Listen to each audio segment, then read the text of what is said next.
الله من شرور أنفسنا ومن سيئات أعمالنا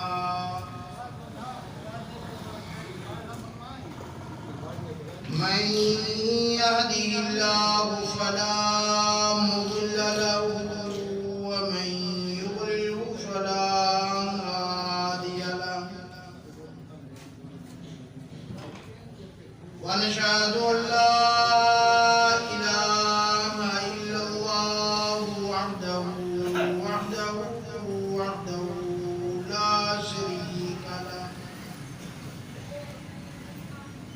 لا شريك له ولا نذير له ولا مشير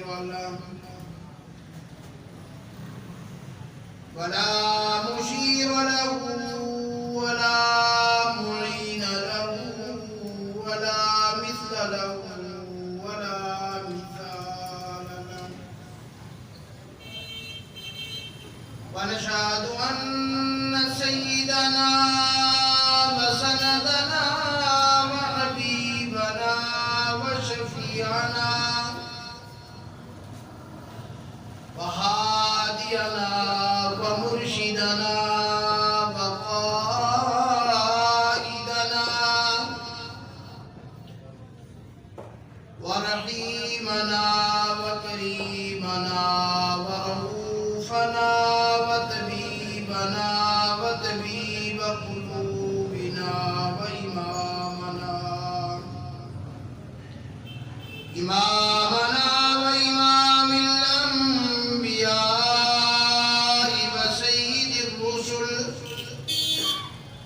سيد الرسل وخاتم الأنبياء محمدا المصطفى وعلى آله المجتبى أما بعد فقد قال الله تبارك وتعالى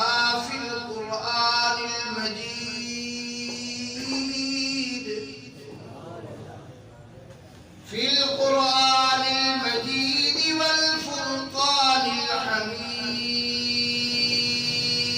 الحميد أعوذ بالله من الشيطان الرجيم بسم الله الرحمن الرحيم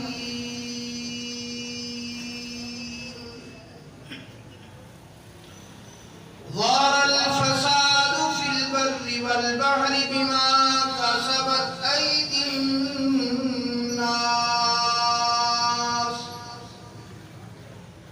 أيدي الناس ليذيقهم بعض الذي عملوا لعلهم يرجعون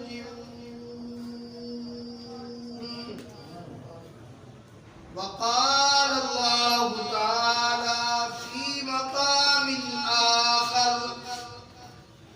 ما كان محمد أبا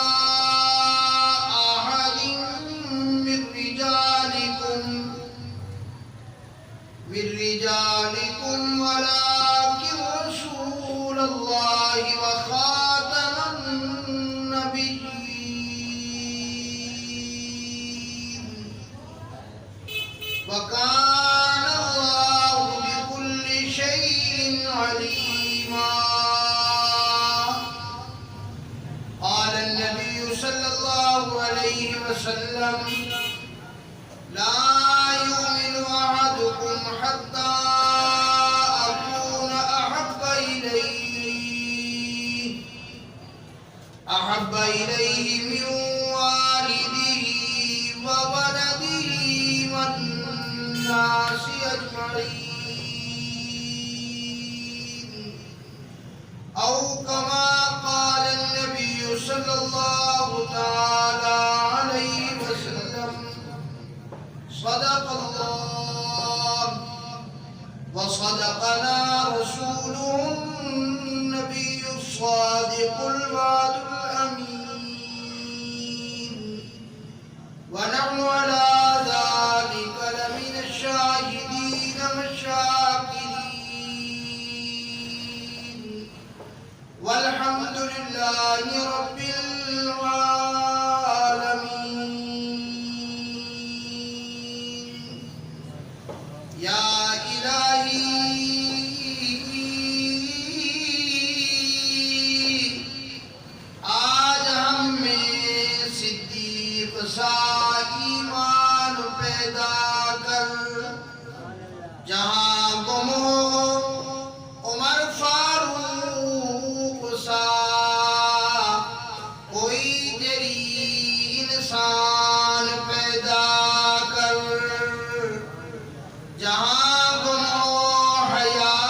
ساتھ نماز میں درود شریف پڑھیں۔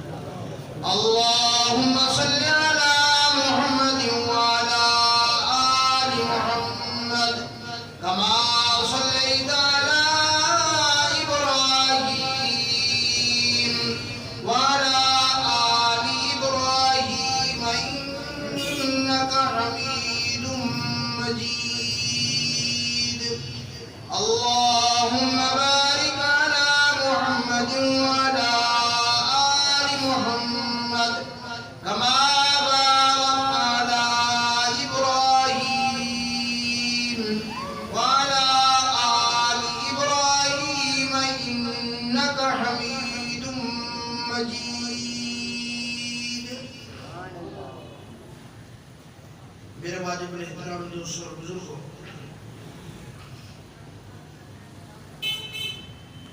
قرآن مجید فرقان حمید میں سے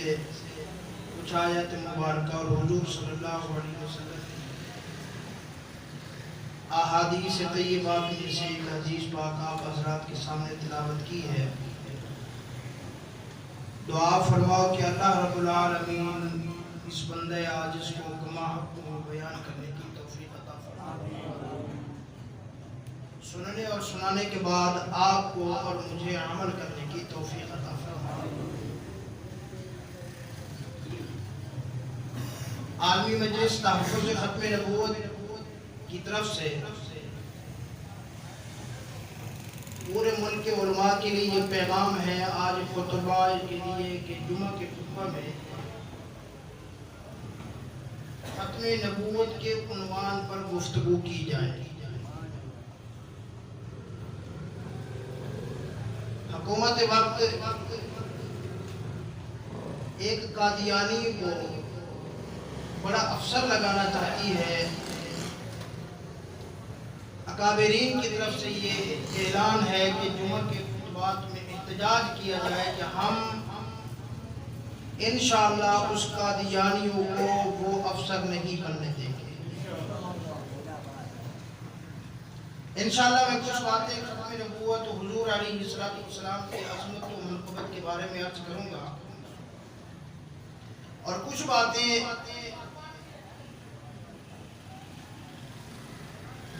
آج کے دور میں ہم امام الانبیاء رحمت اللہ صلی اللہ علیہ وسلم کے زمانے سے بہت دور ہیں، اور قرب قیامت کا زمانہ ہے۔ عمومی طور پر آپ کو ہر آدمی پریشان ملے گا۔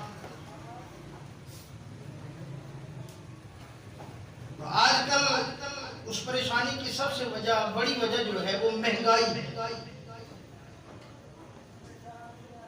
ہر بندے کی زبان پہ ہے یار مہنگائی اتنا ہے، ظلم ہے۔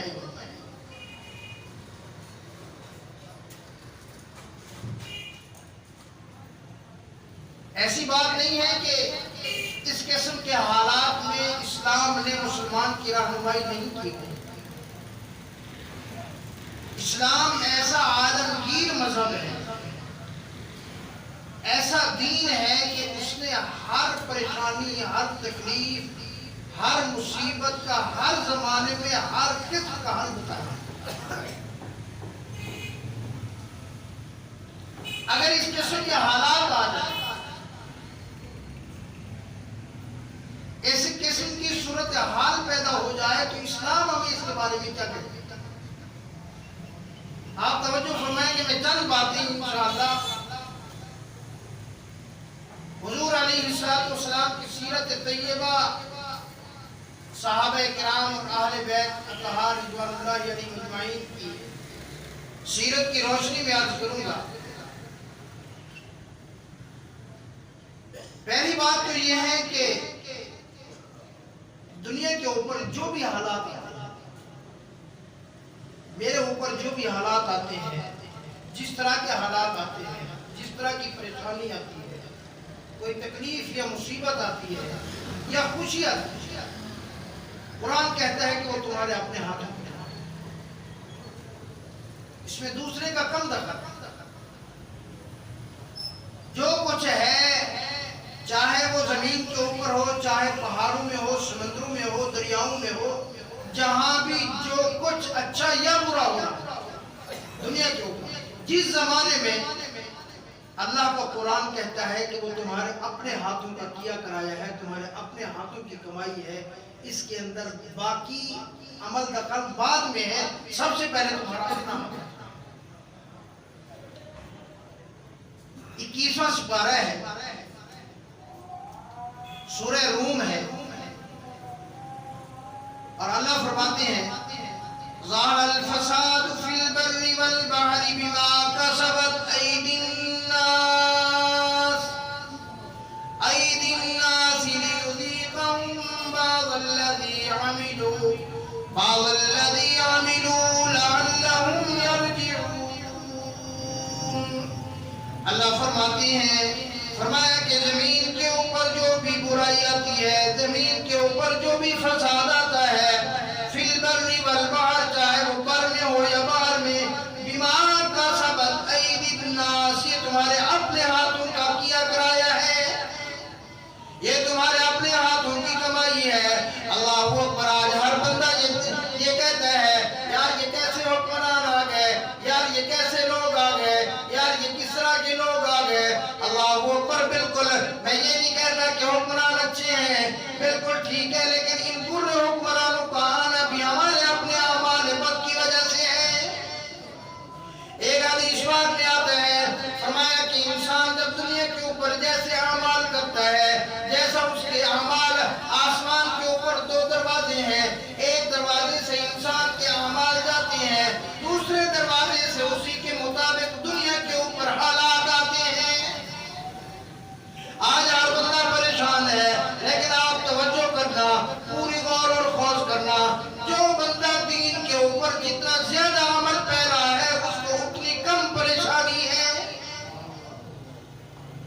جو دین سے جتنا زیادہ دور ہے، جو دین سے جتنا ناواقف ہے، جو اللہ کی بغاوت پہ اترا ہے، جو رسول اللہ صلی اللہ علیہ وسلم کے طریقوں کی مخالفت کرتا ہے، اللہ اکبر، چاہے وہ لاکھ پتی ہے، چاہے وہ کروڑوں کا مالک ہے، آپ اس کو ہر وقت پریشان کن دیکھیں گے۔ اس کی وجہ مال کا ہونا یا نہ ہونا نہیں ہے، پریشانی کی وجہ مال کا آنا یا نہ آنا نہیں ہے، پریشانی اور حالات کی وجہ جو ہے، حالات کے اچھے یا برے ہونے کی وجہ دینداری ہے۔ جیسا ہمارا دین کے اوپر عمل ہوگا، ویسا اللہ کی طرف سے ہمارے لیے فیصلہ ہوگا۔ ذرا 1400 سال پیچھے جا کر تصور میں جا کے دیکھیں، امام الانبیاء صلی اللہ علیہ وسلم کی زندگی مبارک کا مطالعہ کریں، صحابہ کرام رضوان اللہ علیہم اجمعین کی زندگی مبارک کا مطالعہ کریں، اہل بیت اطہار رضوان اللہ علیہم اجمعین کی زندگی کا مطالعہ کریں، آپ کو معلوم ہوگا کہ وہ لوگ ہیں کہ 3 دن ہفتہ ان کے گھر فاقے رہتے تھے، لیکن ان کو کوئی کسی قسم کی پریشانی نہیں تھی۔ اللہ اکبر۔ فرمایا امام الانبیاء رحمت عالم صلی اللہ علیہ وسلم کی خدمت میں ایک کافر آیا، ایک غیر مسلم آیا، غیر مسلم آ کر امام الانبیاء صلی اللہ علیہ وسلم کی مجلس لگی ہے، صحابہ کا مجمع سامنے موجود ہے، اس کافر نے آ کے کہا کہ یا رسول اللہ، آپ کو پتہ ہے کہ میں آپ کا دین کو نہیں مانتا، میں آپ کا کلمہ نہیں پڑھتا، میں آپ کے خدا کو نہیں مانتا، میں اللہ پر یقین نہیں رکھتا، مجھے آپ کے اوپر یقین نہیں ہے، لیکن بات سنیں کہ میں مسافر ہوں، مجھے سواری کی ضرورت ہے، مجھے سواری چاہیے۔ اللہ اکبر، کتنی رحمت والے پیغمبر تھے، کتنے اللہ اکبر، فرمایا کتنے شفقت والے پیغمبر، یہ نہیں فرمایا تو کافر ہے، تو اللہ کو نہیں مانتا، تو ایسا ہے، چل دفعہ ہو جا میری مجلس سے۔ نہیں، اللہ اکبر، صحابہ کی اس وقت اپنی حالت کی ہے، غزوہ بدر کے اندر صرف 10 سواریاں موجود ہیں، ہر چیز صحابہ مکہ مکرمہ میں چھوڑ کے آ گئے تھے، سواریاں صحابہ کے پاس، چند صحابہ ایسے ہیں جن کے پاس اپنی سواری موجود ہے، ورنہ اکثر صحابہ کے پاس اپنی سواری نہیں تھی، لیکن امام الانبیاء صلی اللہ علیہ وسلم نے اعلان فرما